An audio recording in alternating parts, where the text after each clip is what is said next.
Hi నమస్తే welcome to Mara media. నేను మీ కేవీఆర్. సినిమా పాటలు పాడుకోవాలన్నమాట మనం. సందల్లు సందల్లే అమరావతి సందల్లే అన్నట్టు ఇవాళ ఒక అంటే కీలకమైన రోజు అనమాట ఆంధ్రప్రదేశ్ రాష్ట్రానికి. ఎందుకంటే మన పచ్చపత్రికలు కులపత్రికలు గులపత్రికలు రాసినాయి అన్నట్టు. అమరావతికి జయం 2.0కు సర్వం సిద్ధం. ఇంకా ఇంకా ఈ జోకుడు ఆ గ్రాఫిక్స్ ఇవన్నీ తెలుసు కదా. అడ్డంకులు అధిగమించి అడుగు ముందుకు నాడు రాజధాని నిర్మాణానికి ప్రధాని శ్రీకారం. నేడు అదే మోడీ చేతుల మీదుగా పునరుద్ధరణ. జగన్ కారణంగా 5 ఏళ్లు కాలహరణం. కూటమి రాగానే మళ్ళీ అమరావతిపై దృష్టి. ఇక పరుగులు తీయనున్న రాజధాని పనులు. నేడు ప్రధాని చేతుల మీదుగా పనులకు శ్రీకారం. 49,040 కోట్ల ప్రాజెక్టులకు శంకుస్థాపన. మరో 8,000 కోట్ల పనులకు పచ్చజెండా. మధ్యాహ్నం 2:55 గన్నవరం ఎయిర్పోర్ట్కు, అక్కడి నుంచి హెలికాప్టర్లో వెలగపూడికి. వేదికపైకి మోడీ, బాబు, పవన్ సహా 14 మంది. 2.5 గంటల పాటు ప్రధాని పర్యటన. సభకు వచ్చే ప్రజల కోసం 8,000 బస్సులు. సో నాటి స్వప్నం నేడు శ్రీకారం అని ఇంకా ఇలా ఉద్దేశం అనమాట. ఈ 4 ఏళ్లలో ఏం కడతారా అమరావతిలో అంటే ఎవరికి క్లారిటీ లేదు. రాష్ట్ర ప్రజలకు, ఆంధ్రప్రదేశ్లో ఉన్న 5-6 కోట్ల ప్రజలకు ఎవరికన్నా ఒక క్లారిటీ ఉందా? అసలు అమరావతి రాజధానిని ఇంత ప్రతిష్టాత్మకంగా సాక్షాత్ ఒక ప్రధానమంత్రి వచ్చి ఆల్రెడీ 2015 అక్టోబర్ 22న ఓపెనింగ్ చేసిపోయారు. బాగానే ఉంది. అది ఎక్కడ వేసిన గొంగలి అక్కడ ఉంది. ఇప్పుడు మళ్ళా రెండవసారి 2.0 అని వీళ్ళే రాసుకున్నారు కదా. ఏం నిర్మిస్తారు అక్కడ? మొన్న పొంగూరు నారాయణ గారు రీసెంట్గా ఒక మాట చెప్తారనమాట. ఏమని? 7 ఐకానిక్ టవర్లు అంట, తర్వాత పాలవాగు, కొండవీటి వాగు చుట్టూ రిజర్వాయర్లు, ఈ 3 ఏళ్లలో ఇవి కట్టేసి జాతికి అంకితం ఇచ్చేస్తాం, ఇక రాజధాని అయిపోయినట్టే అని. అయిపోయినట్టేనా? ఆ 29 గ్రామాల ప్రజలకు రియల్ ఎస్టేట్ భూమ్ సృష్టించి మొత్తం రాష్ట్ర ప్రజల డబ్బంతా అక్కడ మొబిలైజ్ చేసి ఈరోజు జిఎస్టీ వసూళ్లలో రాష్ట్రం కింది నుంచి 1వ స్థానంలో ఉందన్నమాట. -3% రేషియోతో మొత్తం రియల్ ఎస్టేట్ వ్యాపారాలు జరుగుతూ ఉంటే జనాల దగ్గర డబ్బులు లేకపోతే జిఎస్టీ వసూలు ఎట్లా సాధ్యమవుతాయి? సో ఇవన్నీ ఎవరు మాట్లాడొద్దు. మనమేమో పండగ చేసుకుందాం, గొబ్బెమ్మలు పెట్టి ముగ్గులేసి తోరణాలు కట్టి ఒక పండగ మాదిరి ఈ అమరావతి సంబరాల్ని జరుపుకుందాం.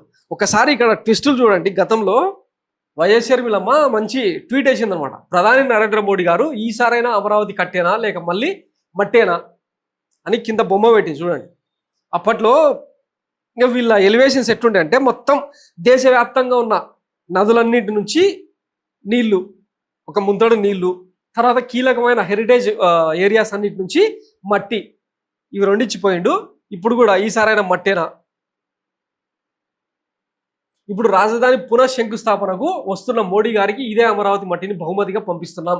ఈ మట్టిని చూసిన ప్రతిసారి 2015లో తొలి శంకుస్థాపనలో ఇచ్చిన హామీలు గుర్తుకు రావాలి. 10 ఏళ్లుగా చేసిన మోసంపై ఆత్మవిమర్శ చేసుకోవాలి. మోడీ గారు ఈ మట్టి సాక్షిగా ప్రమాణం చేసి అమరావతిలో అడుగు పెట్టాలి. మరోసారి ఇలాంటి మోసం చేయరని ప్రమాణం చేయాలి. విభజన హామీల్లో రాజధాని నిర్మాణం పూర్తిగా కేంద్రం బాధ్యత, ఆ బాధ్యతకు కట్టుబడి ఉన్నానని, ఢిల్లీని మించిన రాజధాని కట్టిస్తాని రాసి సంతకం పెట్టాలి. మాకు అప్పులొద్దు, మా భావితరాల మీద ఆ భారం వద్దు. రాజధాని నిర్మాణం కోసం బేషరతుగా 1,50,000 కోట్లను 3 ఏళ్లలో కేంద్రం ఇవ్వాలి. ఈ ప్రకటన మోడీ గారు చేయాలి. అమరావతి రాజధానికి చట్టబద్ధత కల్పించాలి. అలాగే 10 ఏళ్లుగా అమలుకు నోచుకొని విభజన హామీలపై స్పష్టత ఇవ్వాలి అని చెప్పి ఇక కాంగ్రెస్ పార్టీ తరఫున behalf of Congress party YS షర్మిలమ్మ మంచి పాయింట్లు రేజ్ చేసింది.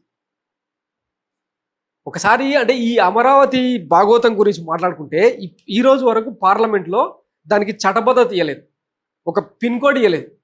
మన ఏబిఎన్ వెంకటకృష్ణ కడుపు మంట బాగా వెలియబుస్తున్నాడు. ఏమని? వాతావరణ శాఖలో అమరావతి అని ఒక ఏరియా ఉంటుంది కదా, అక్కడ వాతావరణ పరిస్థితులు ఏంటో చూద్దామంటే కూడా కనిపిస్తలేదంట. చట్టబద్ధత లేకుండా ఆ ఏరియాకు పిన్ కోడ్ ఇవ్వకుండా ఇన్ని లక్షల కోట్ల రాజధానిని ఎట్లా నిర్మిస్తారని పచ్చా ఛానల్లే, పచ్చ డబ్బాల్లోనే మాట్లాడుకుంటారు. చూపిస్తుంది అది కూడా.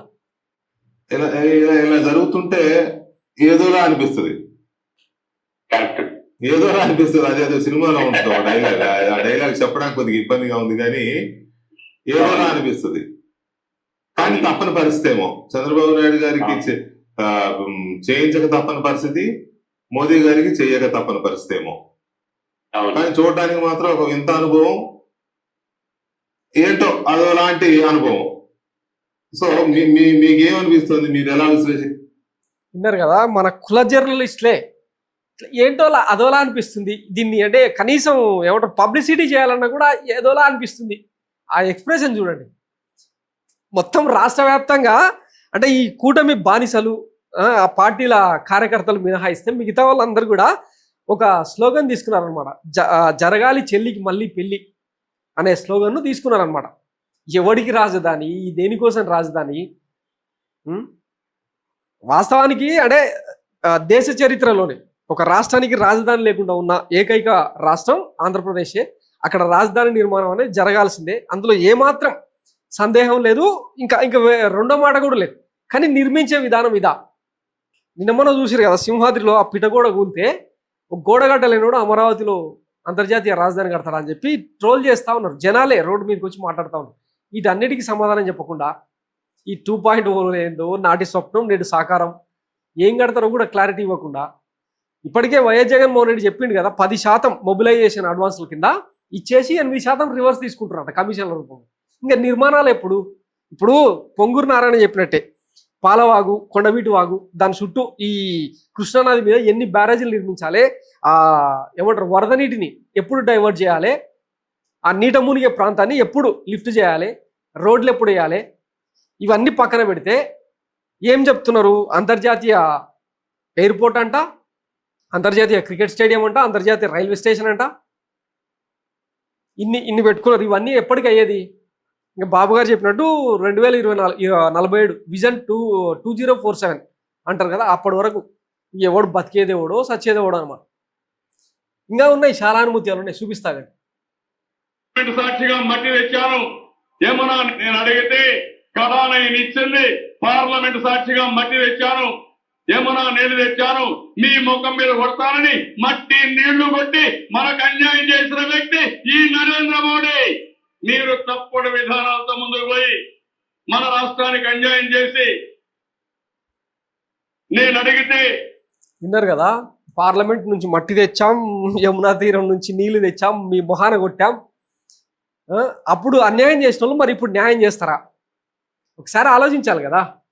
ఇప్పుడు కేంద్రం పెద్దలు కూడా దీని మీద వెనుక ముందు ఎందుకైతున్నారు అంటే, ఇది ఒక కుల రాజధాని అని మన భాగస్వామ్య పక్షంలో ఉన్న పవన్ కళ్యాణ్ గారే అప్పట్లో ఓపెన్ స్టేట్మెంట్ ఇచ్చి ఇంకా ఉర్రు తొలగించే ప్రసంగాలు చేసింది.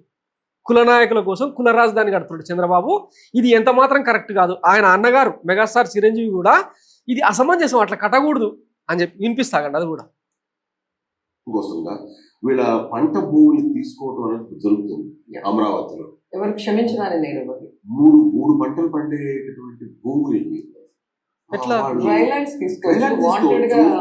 రాక్ ల్యాండ్స్ ఉంటాయి అక్కడ. కేవలం అది దూరంగా ఉందనో అనుకూలంగా లేదనో పంట భూముల్ని ఈ రోజున అన్నం పెట్టే రైతు అలాంటి వాళ్ళని కొట్టగొట్టి ఈ రోజున వాళ్ళు నిర్మాణం చేస్తున్నారంటే సిటీస్. అదే రకంగా మరో విధంగా ఇండస్ట్రీస్ ని పెట్టడం కోసం ఇట్లా ఉండే అప్పట్లో వీళ్ళ ఆనుమత్యాలు, అన్నదమ్ముల ఆనుమత్యాలు. ఇప్పుడు వీళ్ళే ఆ కూటమి సంఖ్యలో జొర్రి ఇప్పుడు ఈయనకు ఆహ్వానం విశిష్ట అతిథిగా అమరావతి పునఃప్రారంభోత్సవానికి విశిష్ట అతిథిగా ఆహ్వానం పలికారు. మోడీ గారు ఊపే ఉడతూపులకి ఓడి భయపడు ప్రాంతాల్లోనూ నార్త్ లోనూ ఎవరన్నా భయపడతారు కానీ ఆంధ్రప్రదేశ్ లాంటి సౌత్ లో మాత్రం ఏ ఒక్కడు కూడా భయపడే పరిస్థితి లేదు.